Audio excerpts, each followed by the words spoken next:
That's one of the most amazing things John Gray has done. I know his work is amazing around the world, but to be able to identify which feeling created which block, Well, amazing. It's not that we have these as a child, it's that they don't serve us as an adult.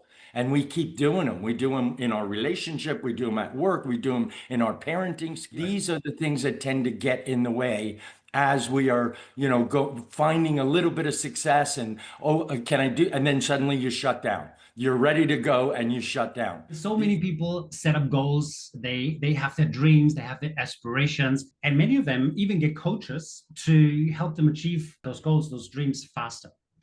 But then for many, something happens on the way. They hit a wall, doubts creep up, reason after reason appears for why they shouldn't be going after their goals and after their dreams. And many stop here. Today, we're talking to Richard Bernstein, CEO of Masterfulness Coaching, about why people sabotage themselves and how we can remove those internal blockages so we can achieve our dreams and live our full potential. Mm, Rich, thank you very much for joining us today. Um, sure. in your experience, why do people fail achieving their dreams?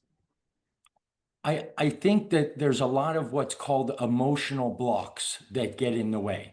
Whether or not somebody feels they deserve it, whether or not somebody feels that they're worthy of success, whether they really deserve something. And that's all internal. Those are developed when we're a child.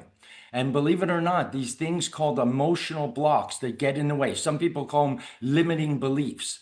We at Mars Venus call them emotional blocks. Right. These are the things that tend to get in the way as we are, go finding a little bit of success and, oh, can I do? And then suddenly you shut down. You're ready to go and you shut down. These are called emotional blocks. How how do they appear? What happens there? Well, what happens is when we're very young, we have three parts of the brain. The first part of the brain is up here, the monkey brain, the monkey see, monkey do. Right. The back part of the brain is called the reptilian brain. This is where our emotions are. Mhm. As a child growing up, we don't have this third part of the brain, which is called the adult brain. It's the frontal cortex. So all we really have is an emotion and a conditioned response. An emotion, a conditioned response. So we literally connect these responses and they just become habitual. They become a conditioned response, and that is an emotional block. But a lot of people think it's a bad thing to have an emotional block. In fact, it's not. It's Okay. really just a defense mechanism that we create as a child. That if, in fact, I have this emotion and I don't want to feel that, I don't want to feel that negative feeling, I can create an emotional block instead. And that is what I base everything on, is that conditioned response. And it serves us as a child. It's something that protects us. I don't want to feel this negative feeling, so I create this block, and then that becomes my conditioned response. I'll give you an example. If I'm in school, I'm about 10 years old and I go to school and the teacher assigns me a homework assignment to write an essay. And I write the essay and I turn it in, and the next day I get it back and I get a B plus. Not bad. I think, okay, I did well. My buddies didn't, they got C's and D's, so I'm pretty proud of myself. And I go home to my mom and I say, Mom, look, I got a B plus. And mom says, you could have got an A. And suddenly I feel inadequate. Well, I don't want to feel inadequate. I want to feel like I did a good job, but mom made me feel that way. That was my interpretation. So I'm then going to create an emotional block of indifference. I would rather feel indifferent than feel inadequate. That's how an emotional block is created. So now, every time I think about school, every time underneath was an emotion of, let's say, I was angry. Yes, I created this block. I felt inadequate, but underneath that, I felt angry. So now, every time I feel angry, I feel indifferent. That's where the block comes in. I forgot about the essay. I forgot all about what happened at school. But underneath, that reptilian emotion anchors itself to that block of indifference. So Interesting. every time I feel angry, I stop caring. Mhm. Mhm. It's fascinating how the brain protects me from feeling inadequate. Yeah. The problem is, it's not that we have these as a child, it's that they don't serve us as an adult. And we keep doing them. We do them in our relationship, we do them at work, we do them in our parenting skills. We carry these emotional blocks, things like resentment, procrastination, perfectionism, guilt, jealousy. We carry all this blame. When I blame my partner, this was all created as a child that Mhm. I used as a defense mechanism, and now I'm carrying it into my relationship as an adult. Okay. And so when those emotional blocks are created, how are they triggered in the adult life? Yeah, that's a great question because underneath all of those feelings is an emotion. So we have triggering emotions, things like anger, sadness, afraid, sorry, all of these, they're triggering emotions that trigger that conditioned response. That Mhm. was what created it from the reptilian brain to the monkey brain, is we created this neuronic pathway that every time I feel this, I react this way. So Mhm. it's triggered by emotions. Whatever emotion you had as a child triggers that conditioned response. It's Okay. fascinating how the brain works. You've been coaching for over 20 years. Have you noticed that men and women have different emotional blocks, or Sure, they would you do. say this is a predominantly male emotional block, a I predominantly don't know about predominantly, but yes, there are differences of how men and women interpret what happened. So I'll give you another example. Mhm. Let's say a man, the woman felt inadequate, but the man, when he got the assignment, he was a little boy at the time, he got the assignment of writing the same essay. But instead of just sitting in his room and writing it, he goes to his mom and he says, Mom, you know what? I got this assignment. Will you help me? And Mhm. mom says, No, you can do it on your own. So Mhm. I go to my room, I write it, I get the B plus, the same B plus. I go home and I show mom and I say, Mom, look, I got a B plus on that. And she says the same thing. You could have got an A. Ah, But instead of feeling inadequate, a man might interpret it as I got betrayed because mom was ah. going to help me. Now she says I could have got an A, but she betrayed me because she wouldn't help me to get that A. So I feel betrayed. Betrayal, which is so interesting, creates a different block of self pity. That's one of the most fascinating things is that the way in which you interpret what happened in front of you is going to create that block. But what happened in front of you, you forget all about it, and there's an underlying emotion. In Mhm. that case, I was hurt. So now every time I feel hurt, I jump to self pity because I forgot all about the essay. I forgot all about that interpretation of betrayal. But what happens is the emotion, which is hurt in that case, anchors itself to self pity. And now I'm going to carry that for the rest of my life. How do you know what emotion carries which emotion? That's what's so fascinating. And I know people love John Gray and they love his work. But in my experience, the most fascinating, the most amazing thing he's done is he identified which feelings create which blocks. Mhm. After 40 years of doing therapy and analyzing people and taking notes and seeing correlations, he's literally come up with what's called a feeling chart. It's fascinating. Whatever that feeling was, it is then associated with a particular block. The Very. underlying emotion is then anchored to that block. And for Mhm. the rest of my life, unless I remove the emotional block, every time I feel that emotion, I'm going to jump to that block Mhm. unless I remove it. John, that's the most amazing thing John Gray has ever done is associated which feelings created which blocks. Mhm.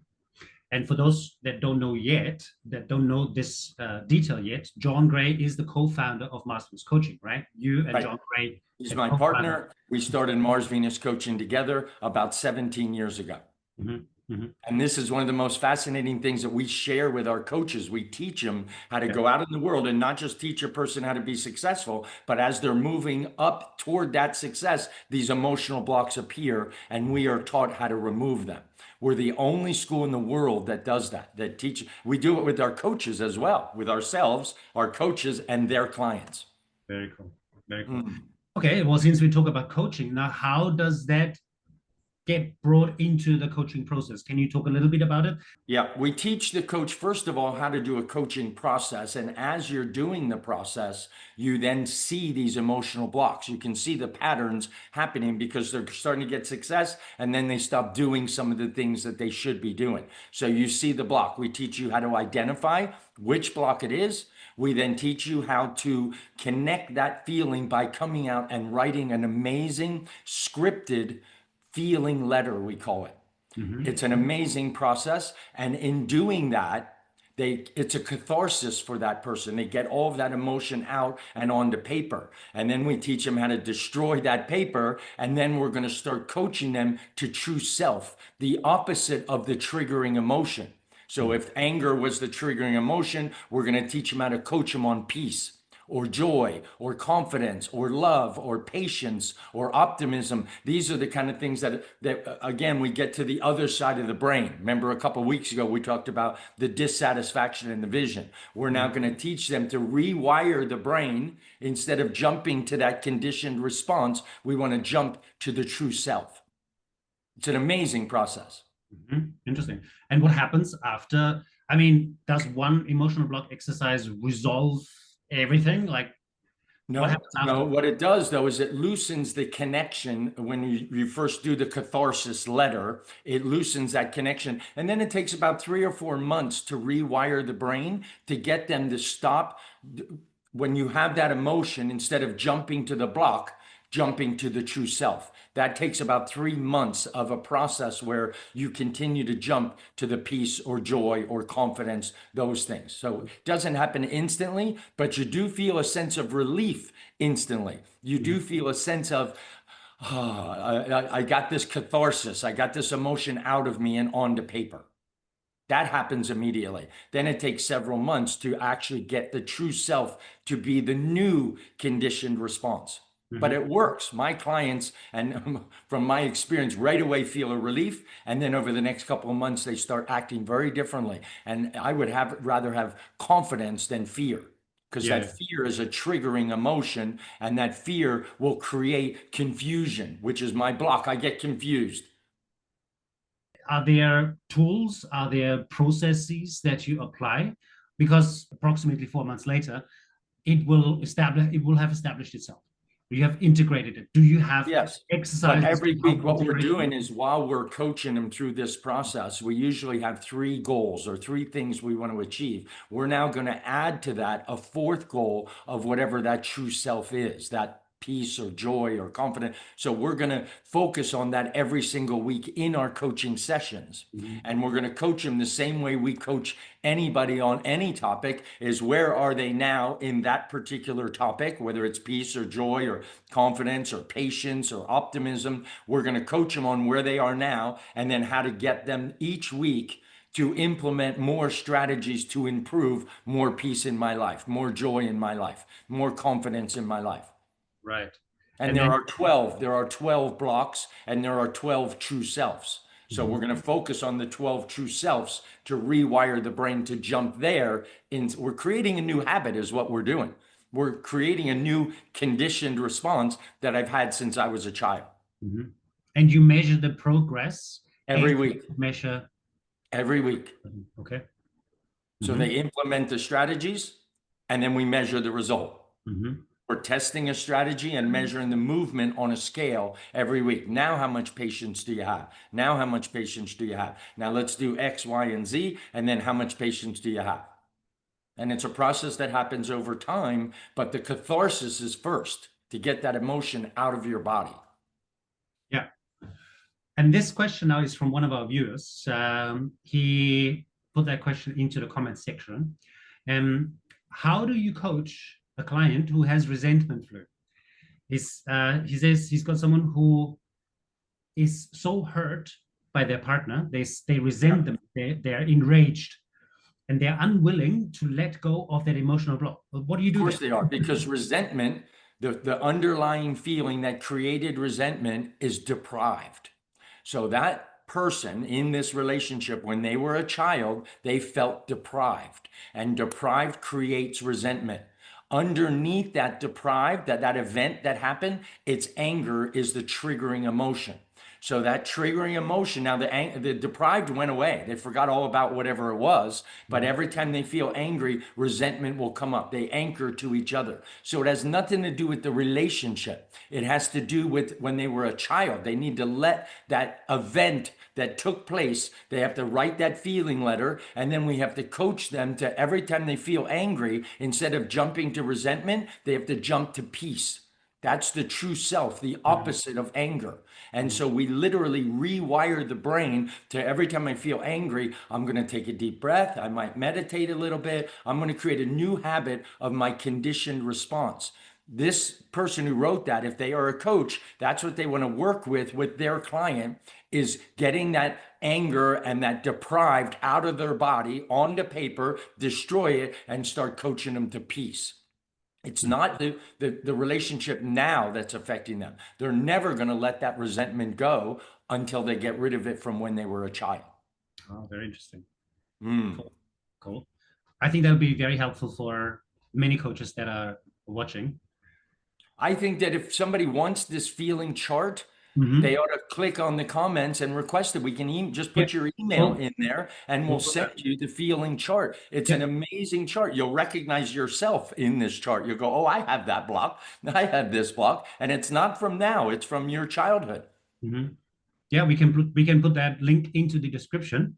So you just Sure. check it out and click the And link, download it. your email, and And we'll. you'll see these things like deprive creates resentment, and abandonment creates depression. Hopelessness creates confusion. These 12 blocks and the feeling that was underneath, you'll recognize it when you see it. And Mhm. I'm telling you now, if you remove these blocks, you'll be much more successful in life. Very cool. Beautiful, beautiful. Rich, before we finish, do you have any piece of advice for coaches using the emotional block exercise? Any secrets that we haven't talked about yet? Well, sometimes I have to do more than one emotional block letter, the feeling letter. So the advice, first of all, Mars Venus coaches are the only ones who know how to do this. So Mhm. if you want a Mars Venus coach, go to our website and find one near you and click on their email or click on their website. And I'm telling you, they will help you remove emotional blocks you never thought that has anything to do with your childhood. Mhm. Now you know it does. So the advice is to get somebody to get that catharsis out of your body and start coaching you to true self. Mhm. And for coaches on their clients that use emotional blocks on their clients, is Yes. there anything you can No, share? they're well taught how to do it. They do it very well. We do it in class. We actually rehearse it. We do it with them. We remove their emotional blocks. I remember the first time John Gray said to me, well, Rich, you have a little bit of perfectionism in you. And I went, okay, so he goes, well, that's an emotional block. I'm like, no, I don't have an emotional block. He said, yeah, you do. And he made me write this feeling letter. I went through the process myself. I could not believe I was holding on to that emotion in my throat. I literally couldn't write the letter. I was crying so hard. And once it got out of my body and I started working with him on, instead of the anger going to that emotional block, the anger was now going to peace. It changed my marriage. It changed my business. It changed everything that was holding me back. Very interesting. Can you share where your emotional block, your perfectionism came from? Do you want to Yes. share? If you don't want to share, I'll that's tell you a little fine. story. I was about 10 or 11 and I went to school and it was my day to present. The teacher actually said, Rich, time for you to present. I got up in front of the class and the entire class started laughing at me. I literally was humiliated, and that is humiliation creates perfectionism. And the class was laughing so loud, and my best friend was in the front row, and he was pointing at my pants. And I looked down, and my zipper was down. And I was so embarrassed and so humiliated. I ran from the classroom. I ran down the hall. I ran into the boys' bathroom crying. And the teacher, a woman, followed me into the boys' bathroom, got down on one knee. All the kids in the bathroom were then laughing at me. I was humiliated twice in about a minute. Wow. And I hadn't thought about that event in years, but it actually created the emotional block of perfectionism. Wow. How do you know it was that? Like, because I guess we as I'll tell you why. Mhm. That's a great question. John Gray said to me, and I had not thought about this in 40 years. He said, Rich, can you recall a time when you were a child when you felt humiliated? That event popped in my head instantly. I hadn't even thought about it in so many years. And I went, yeah, actually. And it just popped in my mind. And I go, yeah, that when I was humiliated, and that word Mhm. is triggered. Connected with that event. Yep, Interesting. triggered it right away. And Mhm. he goes, there's where it came from. If you ask yourself, can you recall a time in your life when you felt inadequate or discouraged or powerless? Or here's a really good one, unworthy. Can you recall a time in your life when you felt unworthy? That memory will come back because unworthiness creates guilt. Those that carry guilt, that's where it came from. Mhm. Can you recall a time in your life when you felt betrayed? Because that creates blame. That's one of the most amazing things John Gray has done. I know his work is amazing around the world, but to be able to identify which feeling created which block, Well, amazing. very cool. Well, Hmm. thank you very much, Rich. I think we are at the end of this podcast. For everyone who's been watching, I hope you found this helpful. I hope you'll be able to apply the wisdom, the insights from this emotional block exercise video in your life, professionally, personally. If you need any help, reach out to us. We're more than happy to guide you through that. We'll also link that list as you suggested. Rich, we'll put that in the description. If you found this helpful, do us a favor, subscribe. It's a small gesture, but it means the world to us. Thank you very much and see you soon. Thank you, Rich. Bye, everyone.